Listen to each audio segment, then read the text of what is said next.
guztioi eta eskerrik asko etortzeagatik. Portugaleteko historiarekin topaketa berri batetara.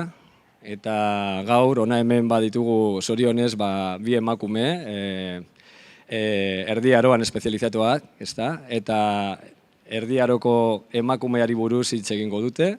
Eta, bueno, buenos días a todos, muchas gracias por venir. Y bienvenidos a estos encuentros con la historia de Portugalete, que estamos haciendo a raíz del 700 aniversario de la villa. Hoy tenemos la suerte de tener a dos mujeres especializadas en historia medieval, compañeras, que van a hablar de la mujer en Portugalete a finales de la Edad Media. Más o menos estamos hablando de la época en la que se fundó nuestra villa, en 1322. Y seguro que os van a contar unas cosas muy interesantes, pues desde una perspectiva histórica, también un poco de género y sobre todo muy desconocida, yo creo, para todos nosotros. En principio tenemos a Yanire Castrillo, ella es doctora por la UPV. Su tesis doctoral precisamente versa sobre la mujer en la Edad Media, tiene un libro muy bueno sobre las mujeres vascas durante la Baja Edad Media. Ella trabaja en el Departamento de Ciencias Sociales y Didácticas de la Universidad del País Vasco. Tenemos con nosotros también a Irene López, que pues, es investigadora especializada en la Edad Media. También ha hecho bastantes investigaciones relativas a la mujer en esa época. Ha trabajado relacionada con la gestión del patrimonio histórico y actualmente también es profesora de secundaria de historia. Y os voy a dejar en buenas manos porque yo estoy seguro que ellas pues, nos van a ilustrar mucho mejor. Es como vamos a hacer como un pequeño viaje en el tiempo, y ya que tenemos este ambiente tan bonito entre la Torre Salazar y la iglesia, pues qué mejor que para dejarnos llevar por la imaginación y dejarnos guiar por lo que nos van a contar ellas. Es que ricasco por venir, y después podremos hacer preguntas. La charla durará unos 40 minutos y después podremos hacer las preguntas que queráis, ¿de acuerdo? Es que ricasco a las dos y gracias. Bueno, kaixo eta ongi etorriak, bienvenidos y bienvenidas. Lo que pretendemos o el objetivo de esta charla de hoy es ofrecer una radiografía de lo que pudo haber sido ser mujer en el Portugalete de finales de la Edad Media, como decía Javi. Y bueno, lo que vamos a hacer va a ser, por una parte Irene os va a contar la historia o va a describir a distintos personajes femeninos, figuras relevantes que están asociados o bien con la historia de la villa de Portugalete o bien con la torre y el linaje de Salazar.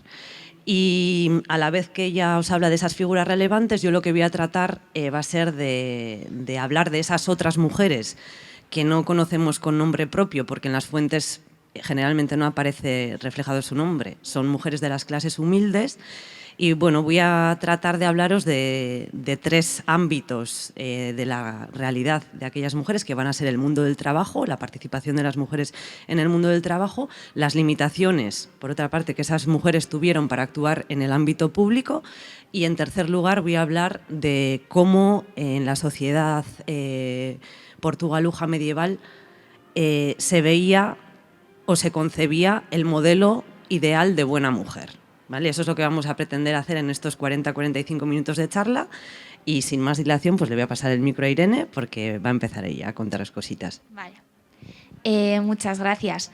Antes de empezar ya con lo que sería el tema de la mujer en sí, me gustaría contextualizar un poquito lo que es la villa de Portugalete. Tenemos que tener en cuenta lo importante que supuso la fundación de villas, ya no solamente en el territorio de Vizcaya o en el territorio vasco, sino a nivel peninsular.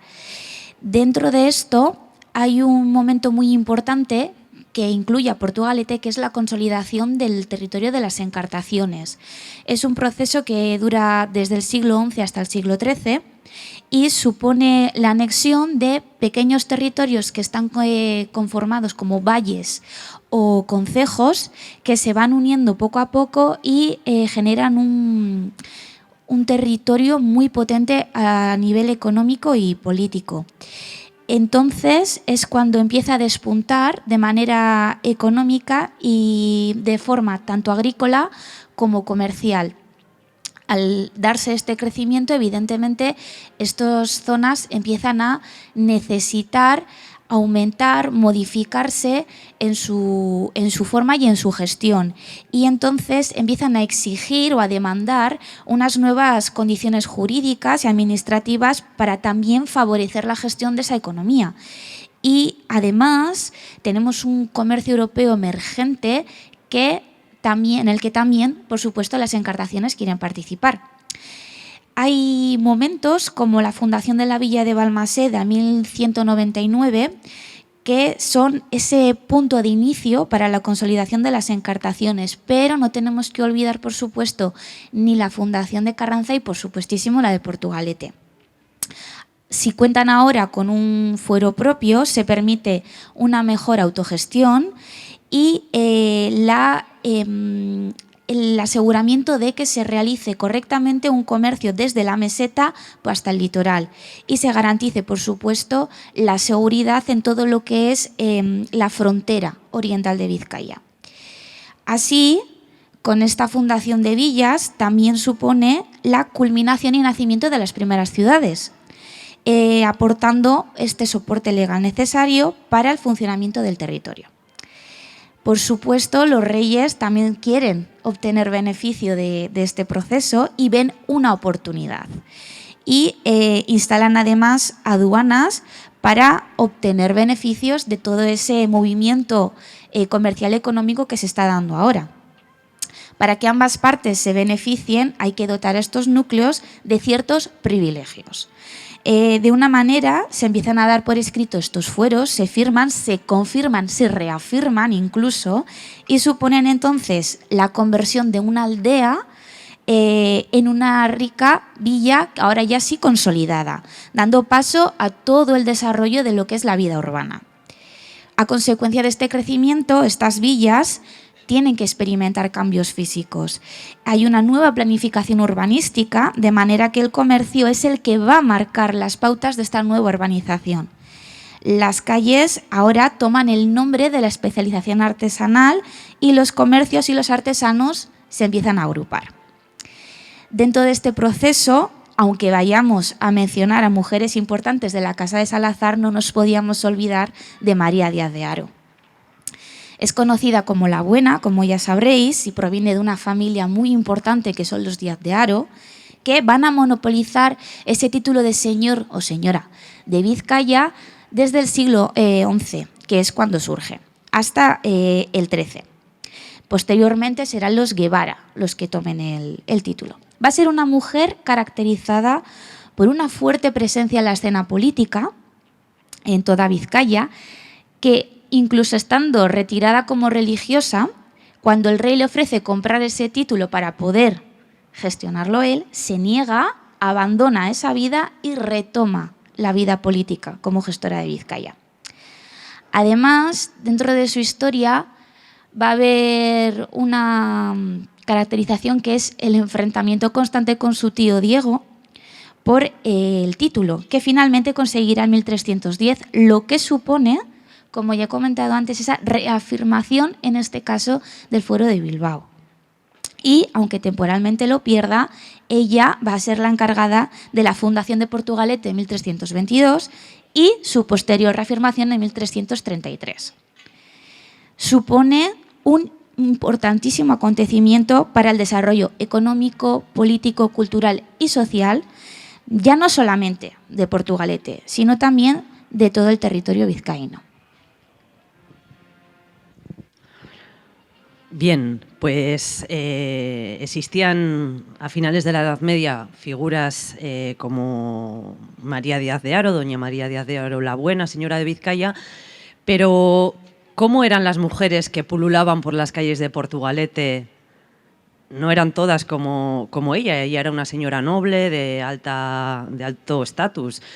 Sin embargo, pues eso, pues aquí a pie de calle había otro perfil de mujer que era mayoritario, mujeres de las clases humildes, y yo os quería contar a qué se dedicaban estas mujeres, cómo participaban del trabajo, del mundo laboral en los siglos XIV y XV. Todo lo que os voy a contar lo sabemos gracias a las ordenanzas municipales que se han conservado, tanto en Portugalete como en las villas cercanas, pues como Bilbao, Bermeo y otras. Y bueno, en estas fuentes encontramos indicios de que las mujeres ejercían sus cometidos laborales en distintos ámbitos, ¿no? Por una parte, buena parte de su jornada la dedicaban al trabajo doméstico, a realizar el trabajo doméstico. Pero claro, hay que pensar que en aquel entonces el trabajo doméstico no tenía absolutamente nada que ver con lo que supone hoy en día. No había ni balay, ni Siemens, ni lavadoras, ni siquiera había grifos en las casas, ni siquiera había agua potable en las casas. Entonces, desarrollar estas funciones era una carga muy pesada. Imagínense, por ejemplo, que tenían que ir las mujeres por agua a las fuentes a diario y traerla a las casas en cántaros pues que serían pesados. Entonces, surtían de agua las casas, surtían de víveres sus cocinas, había que cocinar, había que confeccionar telas a partir de lino, de lana. También conllevaba pues todo lo que son los cuidados tanto de la prole, de los hijos, de las hijas, pero también de los ancianos. Entonces, buena parte de la jornada la dedicaban a esto, pero además la carga laboral de las mujeres se extendía también a colaborar en el oficio familiar, porque ustedes sabrán que en la Baja Edad Media, en las villas que se van fundando, afloran multitud de talleres artesanos, de zapateros, de carniceros. Se crean muchos oficios, ¿no? Que muchas veces se conforman en gremios, cogen la forma institucional de gremios. Y las mujeres están presentes en estos talleres, las hijas, las mujeres, las criadas de esa familia trabajan en el taller, aunque muchas veces resulte muy difícil verlas, porque a ojos de la comunidad es el padre de familia, el cabeza de familia, el propietario de ese taller. Y además lo que sucede es que las mujeres que trabajan en estos talleres tienen un estatuto laboral ambiguo, nunca se las reconoce como oficiales, como maestras, ellas no pueden insertarse y ascender en la cadena gremial. Ellas están de alguna manera cumpliendo o con un estatuto laboral, digamos, secundario, aunque están presentes en el taller. Y en las ordenanzas de Portugalete tenemos un ejemplo muy claro de esto. Fíjense, hay una serie de capítulos de las ordenanzas de 1459, de mediados del siglo XV, que se refieren a las carnicerías de la villa. Hablan de que en la villa hay unas carnicerías y, bueno, regulan el oficio, regulan los precios de la carne, cómo hay que vender. Y siempre hablan en términos masculinos, siempre se refieren a los carniceros. Entonces, a priori, pareciera que no hay mujeres trabajando en esas carnicerías. Sin embargo, en uno de los títulos dice, y es castellano antiguo, dicen, mandaron que ninguna mujer de carnicero, ni otra mujer ni moza, no sea osada de matar, ni sangrar, ni cortar ninguna carne en las dichas carnicerías de la villa bajo pena de 200 maravedís. Esta prohibición es indicativa de que hasta entonces las mujeres lo están haciendo. Si se les prohíbe es porque lo hacen, ¿no? Entonces, bueno, hablaba antes del trabajo doméstico, ahora de cómo colaboran los talleres y negocios familiares, y además hay una lista de oficios que aparecen en las ordenanzas enorme, de oficios que son independientes a la esfera familiar, y que os voy a comentar algunos. Hay muchos oficios que están relacionados con la elaboración del pan. Las mujeres ejercen como panaderas, como horneras, es decir, regentan hornos a los que van otras mujeres a cocer sus panes. También hay otro oficio que se llama cogedora. El oficio de las cogedoras consiste en llevar los sacos de grano, de trigo, de aquellas familias que pueden permitírselo hasta el molino. Allí se muelen y lo devuelven a sus casas molidos. Esto lo hacen las cogedoras. Hay molineras, por supuesto. Hay otros oficios femeninos que están conectados con el mundo de la artesanía. Hay candeleras, mujeres que hacen velas, y hay muchos oficios artesanales conectados con el mundo del textil. Hilanderas, costureras, tejedoras y también plumeras. Las plumeras lo que hacen es recopilar plumas que a la postre utilizan para rellenar edredones, cojines, almohadas. Además, tenemos oficios femeninos conectados con el mundo de los cuidados y la medicina. Estarían las criadas, las sanadoras, las hospitaleras, que son las enfermeras de aquel tiempo, porque en todas las villas había un pequeño hospital y a la cabeza de ese hospital había siempre una hospitalera que se encargaba de cuidar a los enfermos. Y, por supuesto, las parteras. Las parteras, que en las ordenanzas de Portugalete aparecen, las parteras, y se ve que es un oficio que tiene bastante prestigio, porque piden a la partera de la villa que no se aleje nunca a las inmediaciones, digamos, al entorno rural cercano a la villa a atender otros partos, porque claro, si una mujer se pone de parto en la villa y la partera anda por ahí, pues entonces le piden que se quede siempre en la villa. Hay oficios femeninos relacionados con el culto.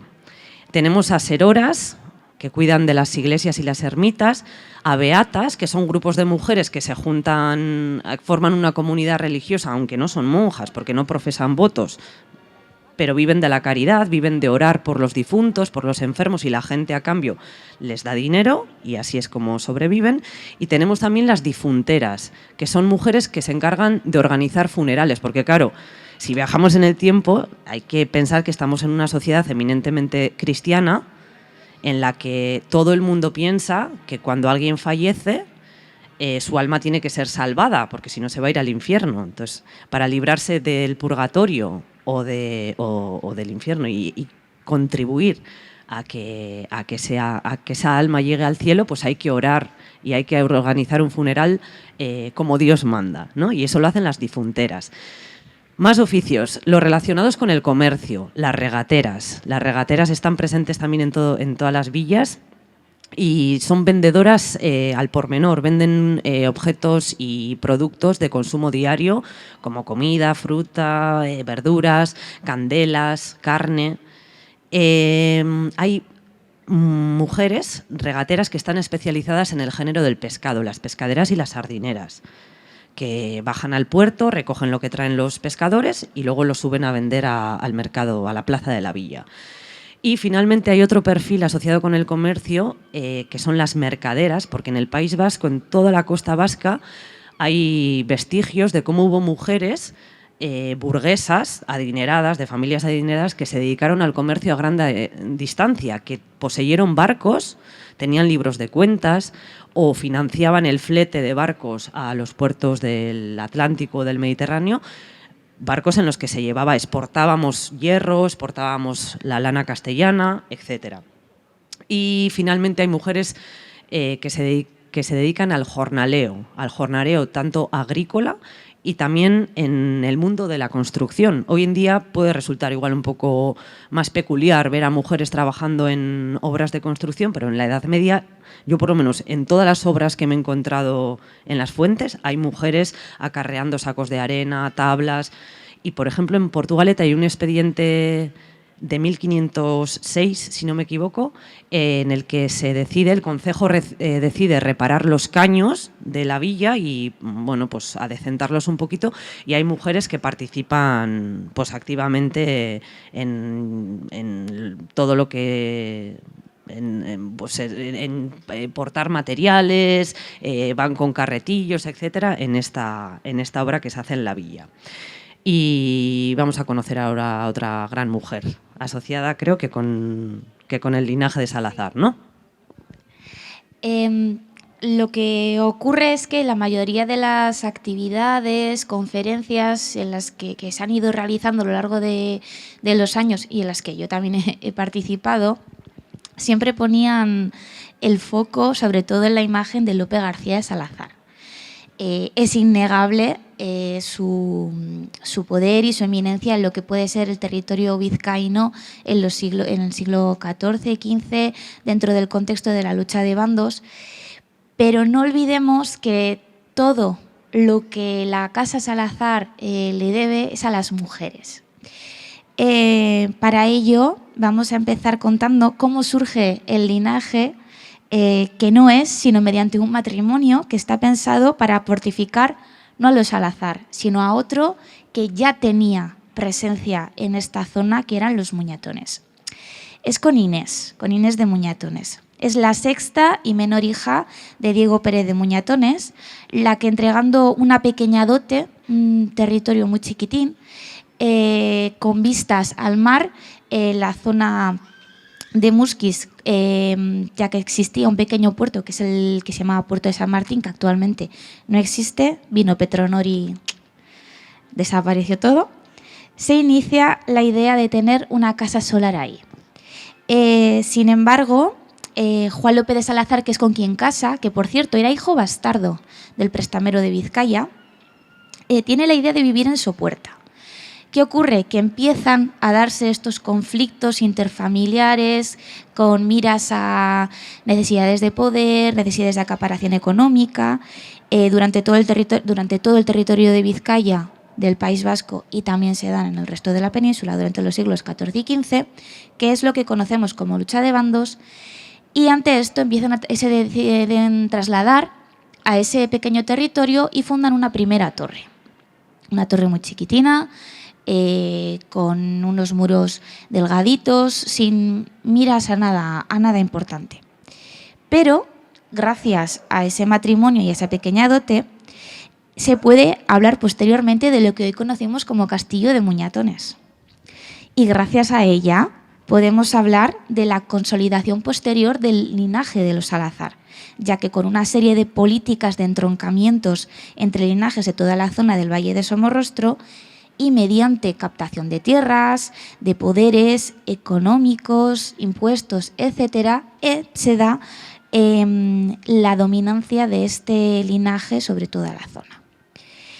Esa dote, en este caso, nos hemos centrado exclusivamente en ese territorio. Sin embargo, es una aportación económica que hace una mujer, un hombre que no va a ser sucesor. No olvidemos que es una hija menor que en un primer momento no se le da mayor importancia, se hace a la familia con la que se va a casar. Y además está pensado para el futuro, es decir, es la nueva base económica de esta generación familiar nueva y incluye además estas nuevas estrategias interfamiliares. ¿Qué ocurre? Que este es un matrimonio que está pensado para fortalecer un linaje como es el de los Muñatones.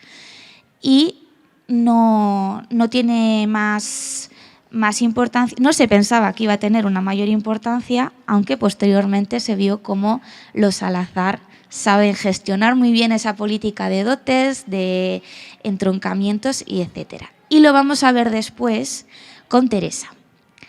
Teresa, cuando se casa, cuando la casan, ya que ella tenía 2 años,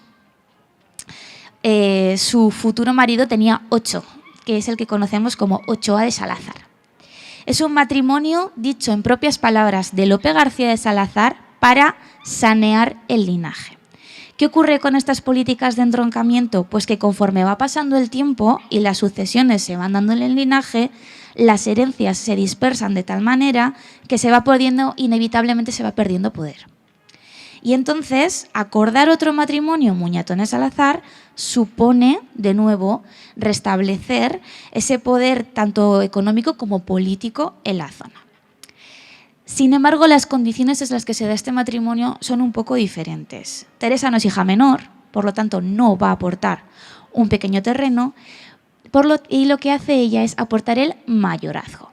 ¿Qué quiere decir esto? Que sus hijos, siendo Salazar, van a heredar todo lo que es lote de propiedad de Muñatones, incluida la casa-torre principal y todo el patrimonio que tengan en otras villas. La torre, que ya está fortalecida, se va adaptando conforme la lucha de bandos avance, pero ninguna hasta el punto de convertirse en lo que conocemos ahora como el castillo. Por lo tanto, podemos decir que es con Teresa con la que se confirma la importancia y la eminencia de la casa solar de los Salazar. Y es cuando realmente van a empezar a crecer. También gracias a Ochoa, por supuesto, que es con el que el linaje empieza a destacar en la intervención política de la zona, porque será reconocido por resolver conflictos mediante la justicia. Se puede evitar violencia, la va a evitar, aunque también va a tener intervenciones en distintas afrentas que surjan. va a presentar muchos pleitos y además su preeminente posición como preboste de Portugalete, es decir, se va a encargar de la gestión política de la villa. Antes de continuar, me gustaría hacer una breve mención también a la importancia de que ahora el linaje de los Salazar cuenta también ya no solamente con la gestión de todo el territorio de lo que es la Torre de Muñatones, sino que también van a empezar a captar la renta villana, es decir, todo lo que aquí se pagaba, y va a tener también el cuidado de la cárcel de la Torre.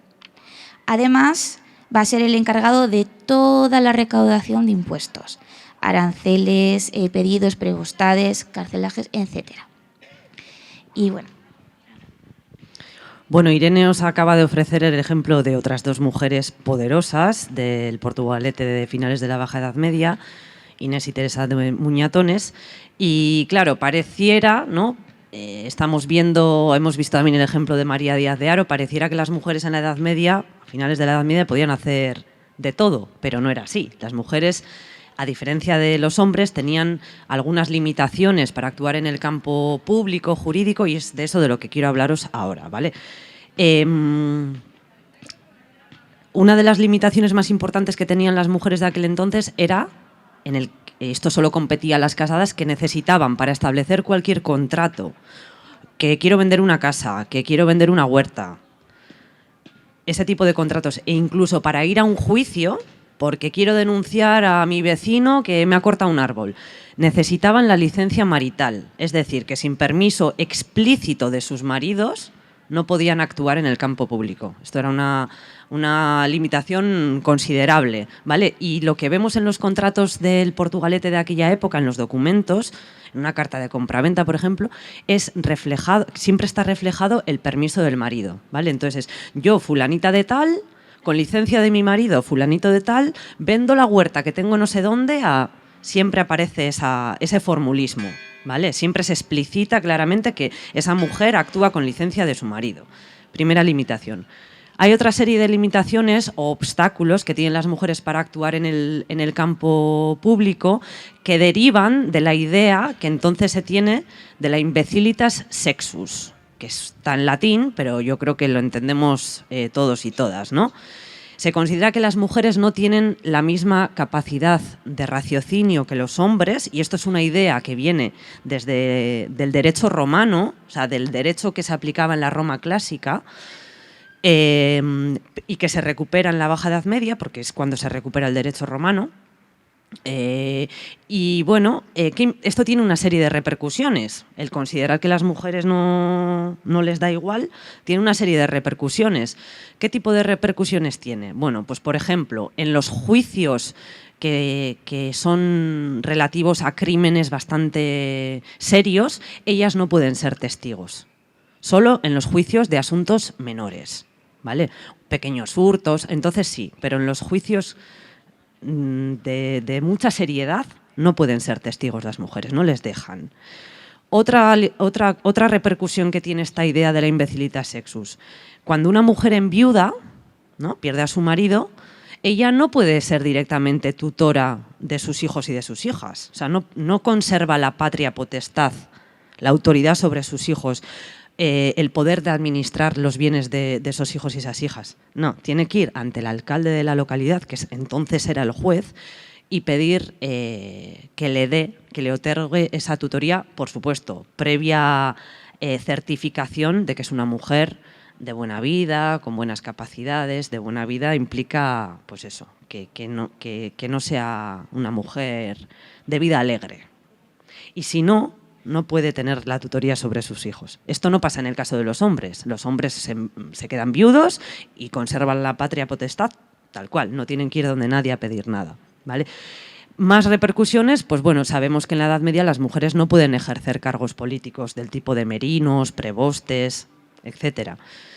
Sí que es verdad que a pesar de que existen esas limitaciones, hay una serie de mujeres, que son las mujeres nobles, para las que se abren cauces de acción que les permiten introducirse en terrenos como el del ejercicio del poder político. Y esto sucede por cómo es la organización del poder feudal, ¿no? En las estructuras del poder feudal lo que se quiere es conservar los bienes, ¿no? El señorío de la familia en el seno de la familia. Entonces, cuando no hay en esa familia varones prestos para ejercer el poder, bien porque son menores, porque el marido está fuera, porque se ha muerto, entonces permiten que las mujeres de la familia, María Díaz de Haro y el resto de figuras que han salido aquí, que ellas ejerzan el poder político. Y tenemos multitud de ejemplos en toda la geografía vasca, no solo en Portugalete, de mujeres que actuaron como auténticos señores feudales. Fundaron villas, recaudaron la renta feudal,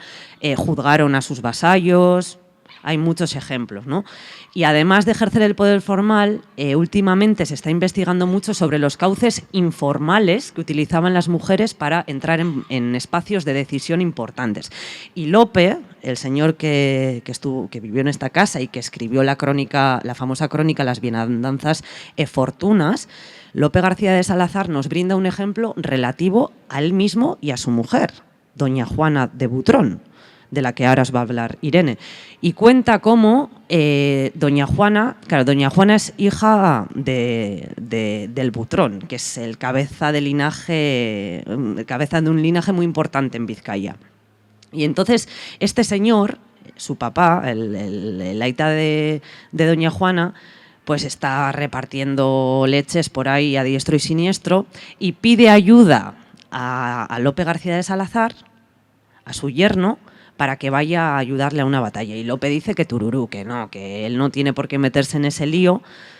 Y finalmente doña Juana le convence, le insiste y dice, Lope dice en su crónica, tiene una frase que dice: y pudo tanto la porfia de su mujer, es decir, que fue tan pesada, se puso tan plasta la tía, que finalmente envió a sus 5 hijos, los hijos de Lope y Juana, con gente de la casa de Salazar a las huestes, al ejército del Butrón, ¿vale? Entonces, bueno, era un ejemplo que yo quería utilizar para decir que pese a que existieron todas esas limitaciones para las mujeres, hubo mujeres de la nobleza que ejercieron el poder político, el poder formal, y también estuvieron presentes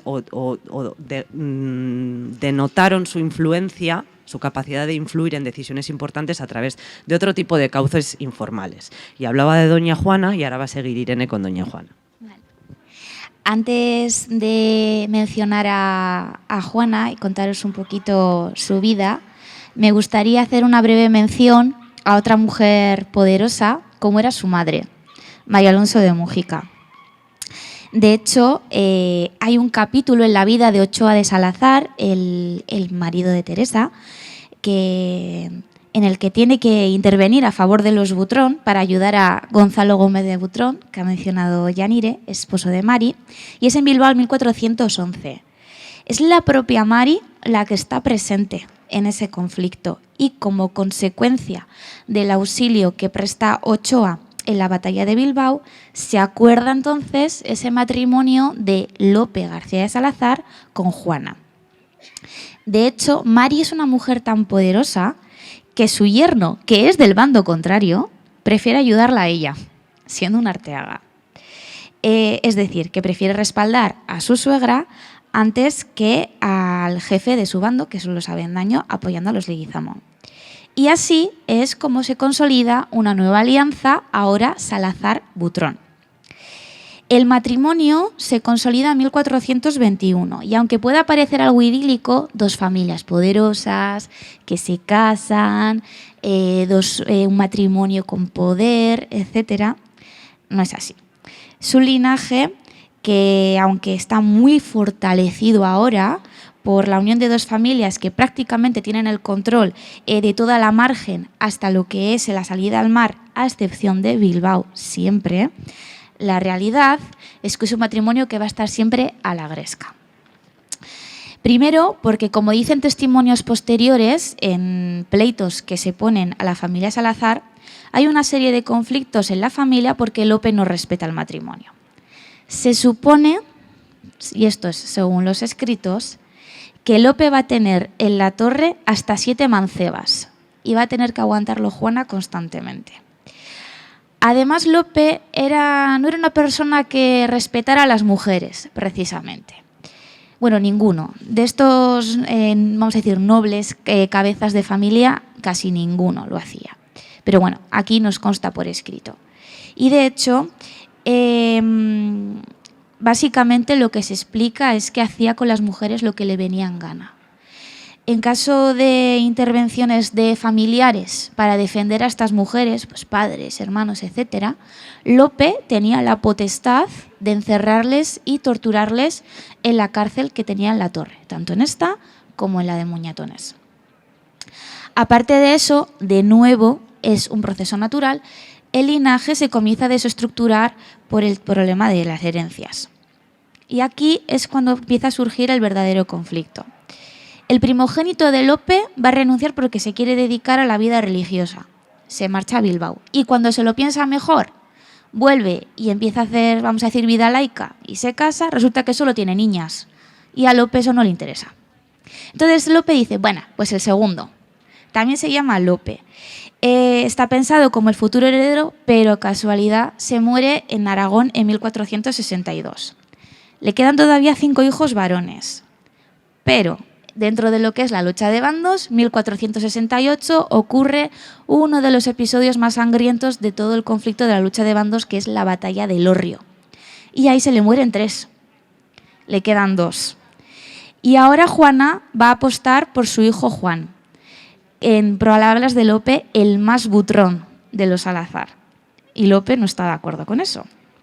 Entonces, lo que va a hacer Lope es apostar por su nieto, el hijo de este Lope que se ha muerto en Aragón. Y aunque hay una serie de disputas en favor de Juan Lope, Juana, como tiene tanto poder, va a hacer una cosa, y es que se va a asegurar de que si su hijo no hereda la parte Salazar, la de Butrón sí lo va a hacer.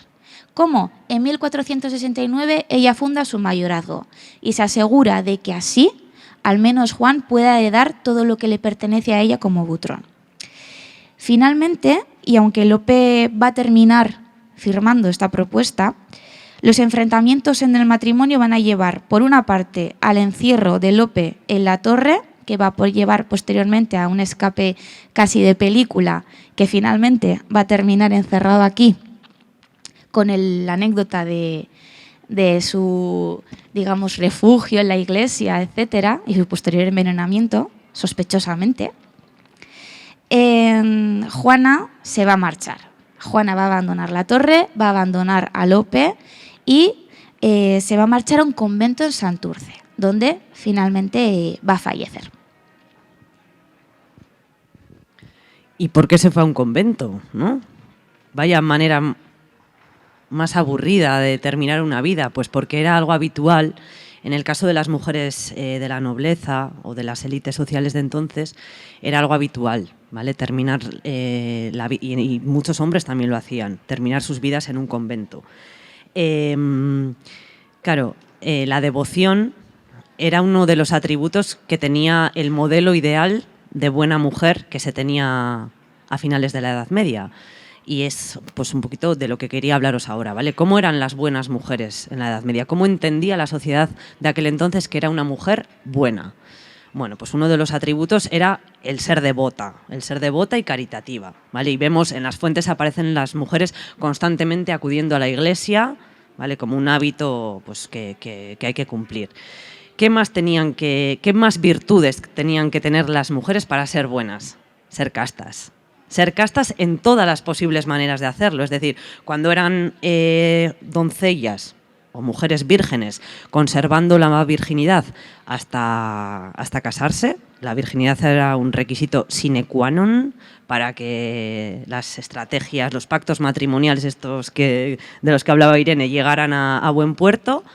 Las mujeres casadas tenían que orientar sus prácticas sexuales a la reproducción en el seno de un matrimonio legítimamente creado, y las viudas también tenían que ser castas. Las viudas era preferible que no contrajesen un nuevo matrimonio, que no contrajesen segundas nupcias, y de hecho sus maridos muchas veces en los testamentos les pedían que no se volviesen a casar, y dejaban condicionado el disfrute del usufructo de los bienes que legaba el marido al hecho de que no se volviesen a casar. Es decir, que si una mujer viuda se volvía a casar y su marido había escrito en el testamento esta cláusula, pues ¿qué pasaba? Que iba a perder toda la herencia del marido y se iba a quedar solo con su dote, con la dote que había llevado en origen al matrimonio, ¿vale?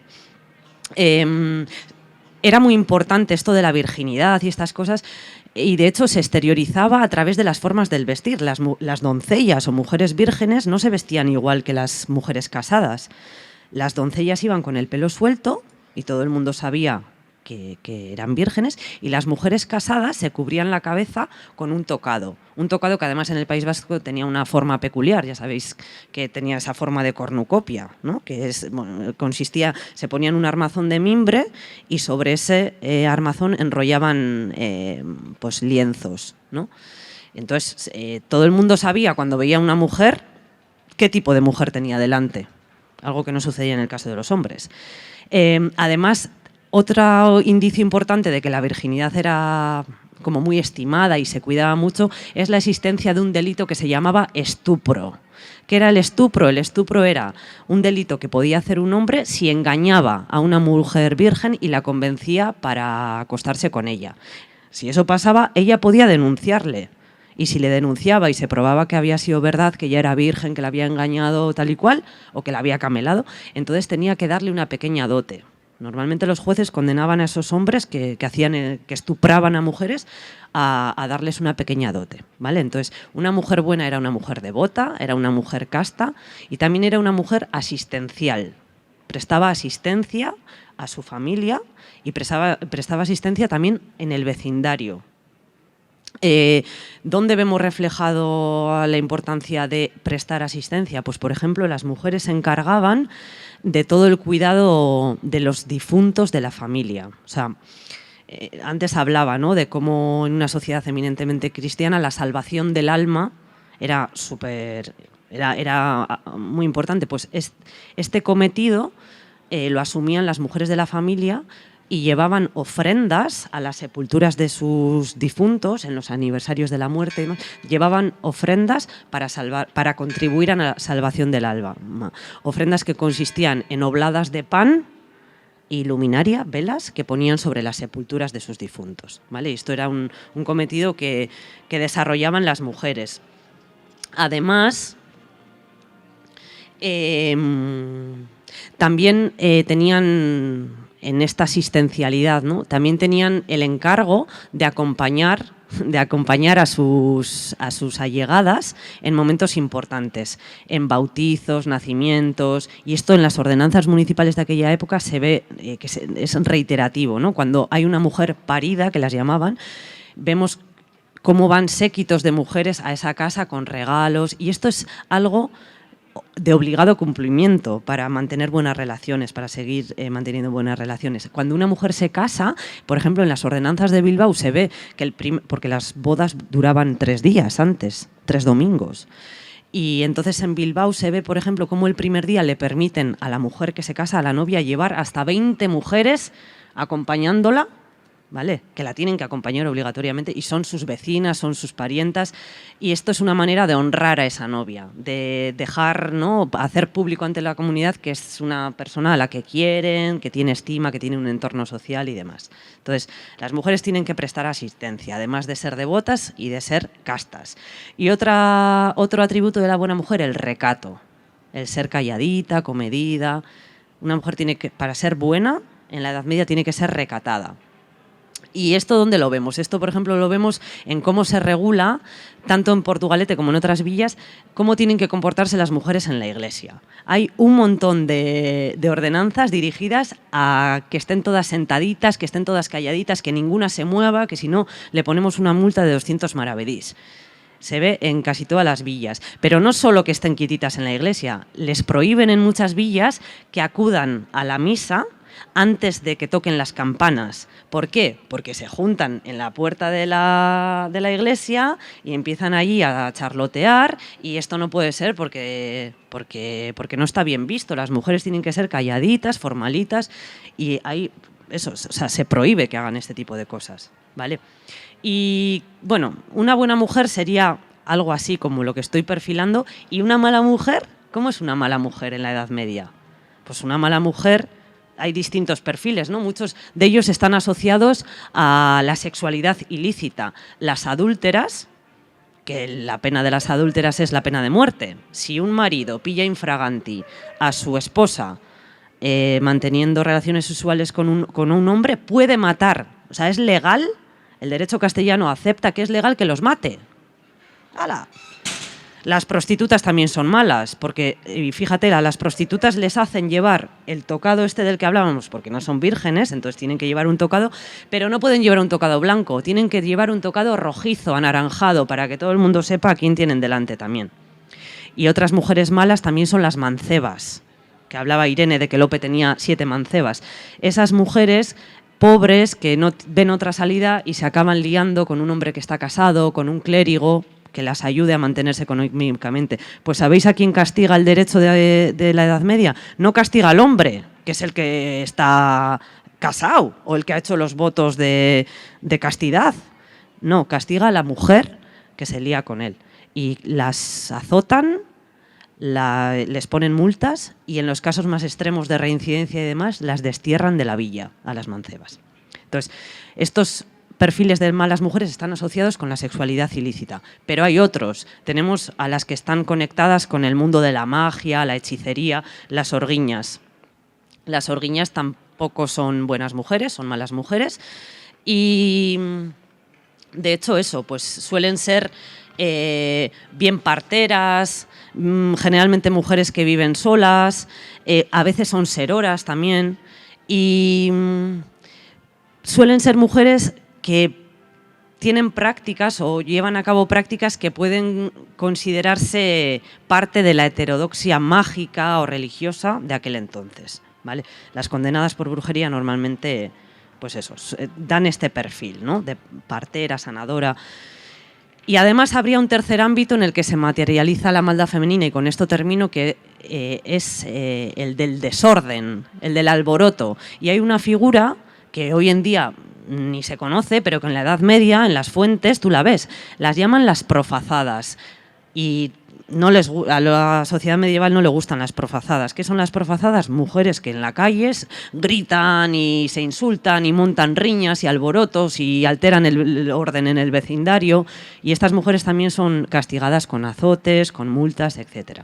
Entonces, bueno, pues espero haber dado una imagen más o menos de lo que pudo ser en el Portugalete medieval ser una buena mujer y ser una mala mujer. Y con esto... ¿Finalizado? Sí.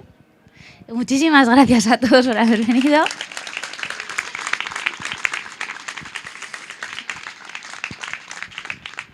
Es que ricasco a las dos, la verdad que ha sido un placer. Me imagino que todo el mundo ahora tenemos una idea un poco diferente, ¿no?, de lo que era la vida en la villa, dentro de los muros y estas cosas. Y cualquier pregunta que queráis hacer, pues es el momento ahora.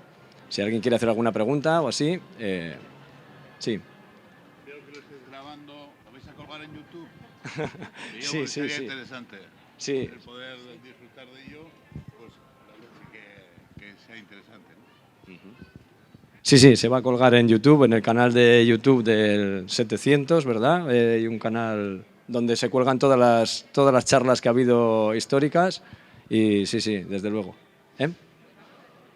En el canal del ayuntamiento, es donde se va a colgar. ¿Alguna pregunta? Sí. Javier. Opa. No, únicamente me he quedado con la palabra serora como mujer un poco extraña, rara y demás. Bueno, puede ser así, evidentemente. Yo tengo vuestro libro y me lo voy machacando poquito a poco porque es muy denso. Pero es curioso porque la serora es una mujer que suele ser viuda o soltera, que está introducida dentro ya sea de la iglesia, dentro de la iglesia, pues cuidando y demás, como si fuera una sacristana, vamos a decir.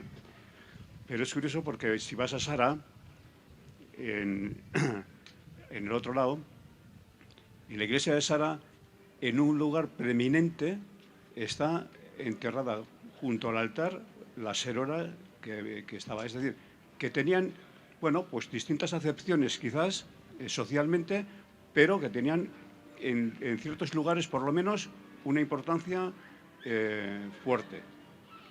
Si vas por allí, entráis y veis, ¿vale? ¿Quieres algún comentario? Sí, las seroras eran mujeres que, como decía antes, cuidaban de las iglesias y las ermitas de aquel entonces. Es una figura exclusiva de la iglesia vasca, no se documentan en otros lugares de los reinos, digamos, de la península, las seroras. Y como tú decías, ejercían funciones del tipo, eran como una especie de sacristanas, ¿vale? Se encargaban, por ejemplo, de traer el agua que luego iba a ser agua bendita al templo, de comprar las velas, de encender las velas antes de la misa, de cuidar los ornamentos. En muchas villas hay una serorechea. En Lesaca, por ejemplo, también está la iglesia y al lado de la iglesia la casita que hay se llama serorechea, es decir, la casa de la serora. ¿Vale? Solían vivir en casitas muy cerca de la iglesia. Están en todas las iglesias de la Baja Edad Media hay una serora, una o dos, a veces hay dos también. Y estas mujeres, cuando entraban a ejercer este oficio, daban una dote a los patrones de la iglesia. Y era un cargo vitalicio, es decir, iban a ser seroras hasta que se murieran, era un cargo muy codiciado, era un cargo prestigioso el de serora. Y tenían que llevar buena vida, por supuesto, ¿vale? No eran parte de la jerarquía eclesiástica, no formaban parte, digamos, de las estructuras de la iglesia, pero sí que tenían que ser castas y de hecho pasaban un examen de buena vida antes de entrar al cargo.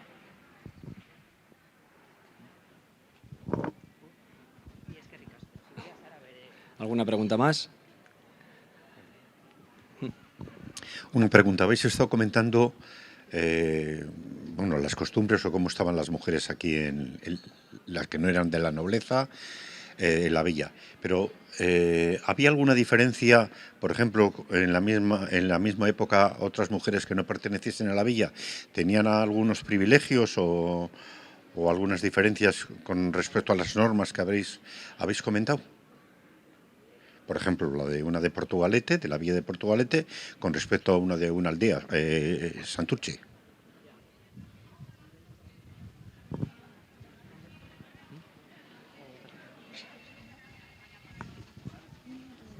Vale, no sé si te he entendido bien. Hablas de a nivel jurídico, Claro. Bueno, las cosas que hemos comentado, claro, hay que pensar que estamos en la Baja Edad Media y que las fuentes de las que disponemos para imaginarnos, ¿no?, o reconstruir cuál era la realidad de aquel entonces son muy escuetas. Entonces, ¿de dónde sacamos los datos? Trabajamos con testamentos, trabajamos con cartas de dote, de contratos de matrimonio. Entonces, solo no podemos aproximarnos, por ejemplo, a la realidad de Santurce, de Portugalete, de manera exclusiva, porque es muy reducido lo que nos transmitirían las fuentes solamente de una villa.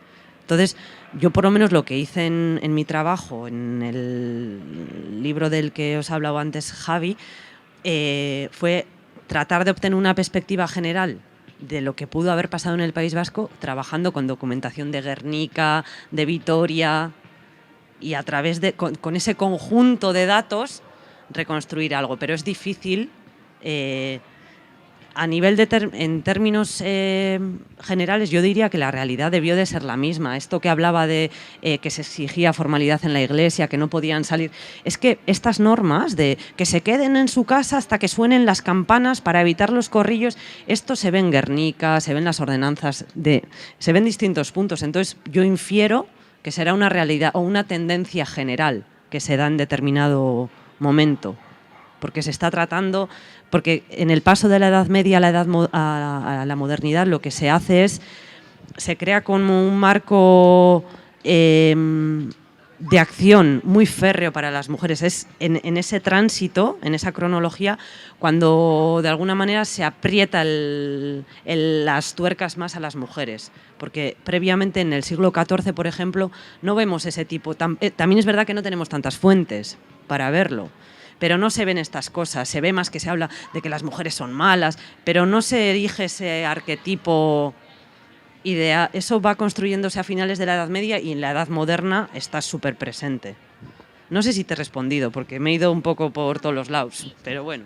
No, aparte de lo que has dicho, al final muchas veces, por ejemplo, todo lo que sabemos de Lope y de los problemas que había tenido con las mujeres, etcétera, viene de fuentes que en ese momento son secundarias para nosotras porque no podemos acceder en un primer paso a la realidad. La reconstruimos a través de otro tipo de fuentes y de ahí deducimos. Y como una percepción personal, yo diría que al final sí que podemos hacernos una idea de cómo puede ser esa normativa que gestiona el comportamiento de las mujeres en las villas, y en la aldea seguramente sea algo parecido, pero porque básicamente la norma viene de la costumbre. Entonces, teniendo en cuenta que la costumbre o la tradición se ha sido de una manera, al final lo que se hace es plasmarla por escrito, no es más. Vale, una cosilla. Yo para finalizar, habíais dicho de las hospitaleras que había aquí en Portugalete y yo pensaba que las hospitaleras, como tenemos esa costumbre de santiagueros, ¿verdad? De que las hospitaleras del Camino de Santiago, y era una villa de Portugalete del Camino de Santiago, y dices que hay hospitales en todas las villas. Esto es una cosa que a mí me gustaría aclarar. O sea, no solo... Y luego, ¿qué ejercía? Una hospitalera era la principal en el hospital, es decir, no había hospitaleros en ese sentido, eran las que llevaban el hospital. Eso sí me gustaría que nos dijeras, por favor. Bueno, Iñaki Bazán tiene un trabajo muy bueno sobre los hospitales en el Camino de Santiago, pero al margen del Camino de Santiago, en todas las villas importantes había un hospital. Y, por ejemplo, en el de Bilbao, que es del que más documentación se ha conservado, en el Hospital de Bilbao sabemos que el patrono, lo llevaba el ayuntamiento. Es decir, el ayuntamiento gestionaba ese hospital en el que, a ver, no nos imaginamos un cruces, había 6 camas. Había 6 camas. ¿Y entonces el concejo de Bilbao, en el caso de Bilbao, gestionaba ese hospital, pagaba a la hospitalera pues cierto dinero al año para que cuidase de los enfermos que allí residían? ¿Y quién iba a ese hospital? Pues muchas veces eran enfermos, por ejemplo, vagabundos, aparecen muchas veces vagabundos, personas ancianas que no hay nadie que las vaya a cuidar, y es el concejo el que se encarga de darles una plaza en ese hospital y pagar a esa hospitalera. A veces hay una que tiene a su cargo a otras mujeres, que es el caso de Bilbao, por ejemplo, pero ella es la principal, es decir, sería como una especie de responsable ante el concejo de Bilbao, o la intermediaria, ¿no? Y es así como sabemos que funcionan en el caso de Bilbao, pero hay constancia de que existen hospitales en Vitoria, en Tolosa, en villas así de un tamaño considerable, hay hospitales en la Edad Media.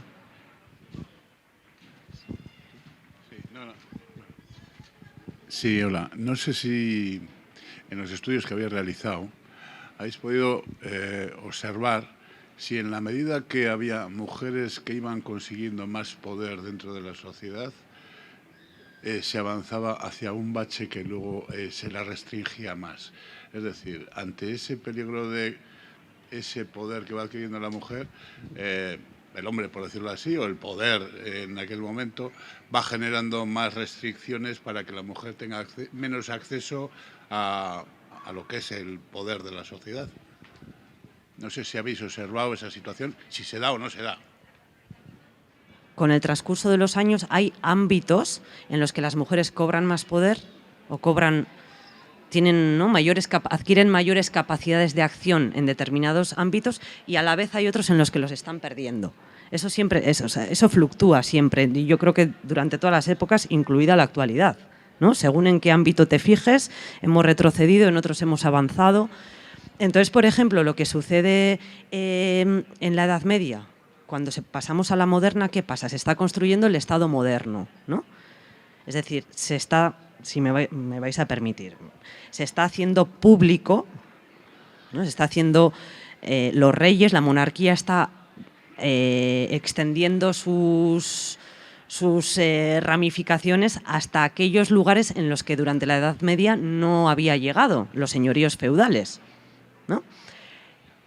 Entonces, en esta erección del Estado moderno, ¿qué sucede con las mujeres? Pues antes hablábamos de que gracias a la naturaleza de las estructuras del poder feudal, las mujeres en la Edad Media habían conseguido llegar a ejercer el gobierno, etc. Esto se va a ver reducido cuando pasemos a la época moderna, porque ya no va a haber tantos señoríos feudales y, por lo tanto, en el ámbito del poder público ellas no van a poder estar, no van a poder ser corregidoras en ese tipo de cargos públicos, y me vais a permitir usar esa palabra para que nos entendamos. No van a poder estar las mujeres. Entonces, ahí se va a ver, ahí se va a ir cortando. Y, sin embargo, ahora no te sé decir, pero seguro que hay otros ámbitos en los que van a gozar de mayor libertad de lo que tuvieron en la Edad Media, porque siempre, ¿no?, es el continuum de la historia. Vamos para abajo y vamos para arriba en según qué ámbitos.